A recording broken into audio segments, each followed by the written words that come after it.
हाथी चित्ती एक छोटी सी गांव में, जहां हर तरफ हरियाली थी और नदियां बह रही थी। एक बाड़े और शांत हाथी रहता था, जिसका नाम हाथी था। हाथी अपनी अच्छी सूरत और दनिशमंदी के लिए मशहूर था। गांव के लोग उसे प्यार करते थे और उसके साथ मिलकर काम करते थे, क्योंकि हाथी की मदद से सब काम आसान हो जाता था।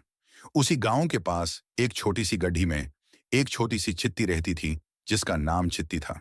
चित्ती बहुत ही जिगर और जाज्बात से भरपूर थी। उसकी छोटी सी दुनिया के बाहर बड़े सपने थे।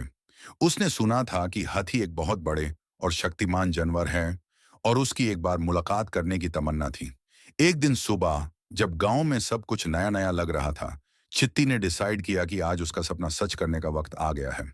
उसने अपने छोटे से पैरों से सफर शुरू किया और उन हरियाली से भरपूर घस के कुथोन को पार करती गई, जो उसके लिए जैसे बड़े बड़े स्काईस्क्रेपर्स थे।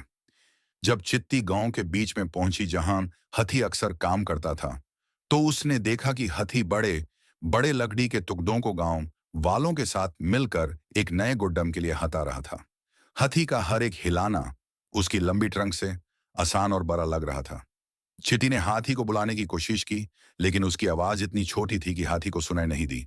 हाथी ने अपने तेज सेंसर से देखा कि एक छोटी सी चिट्टी उसकी तरफ देख रही। हाँ, उसने अपनी बड़ी सी मायबार नजर निच की और धीरे से कहा, हेलो छोटी सी दोस्त, तुम्हें क्या चाहिए?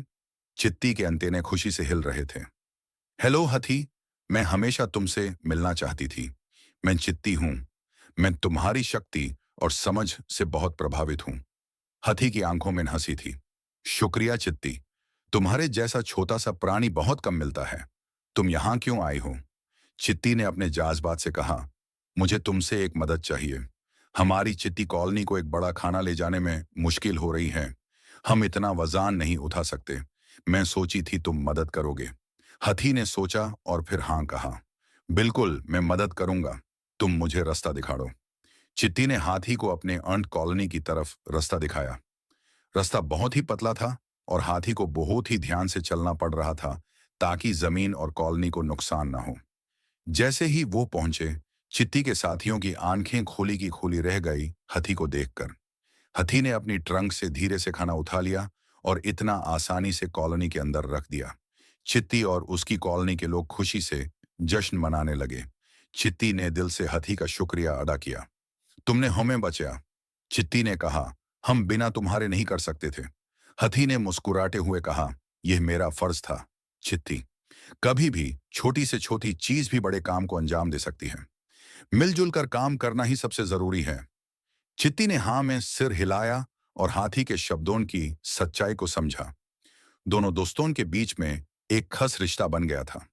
सूरज ढलते वक्त, जब आसमान ने नीला रंग लिया था, हाथी और चित्ती ने अलविदा कहा। हाथी गांव की तरफ वापस गया और अपने दिल में एक नई उम्मीद लेकर, जबकि चित्ती अपनी कॉलोनी की तरफ वापस गई, गर्व और प्रेरणा से भरपूर। उस दिन के बाद अंट कॉलोनी में हाथी और चित्ती की कहानी अक्सर सुनाई जाने लगी, और गांव वालों के बीच भी ये कहानी मशहूर हो गई। सबने ये समझा कि छोटी या बड़ी कोई भी चीज अपनी जगह पे जरूरी है, और मिलजुल कर काम करना सबसे बड़ा मकसद है। और इस तरह गांव में हाथी और चित्ती की कहानी जीवित रही, दोस्ती और एक दूसरे की मदद की ताकत का प्रमाण।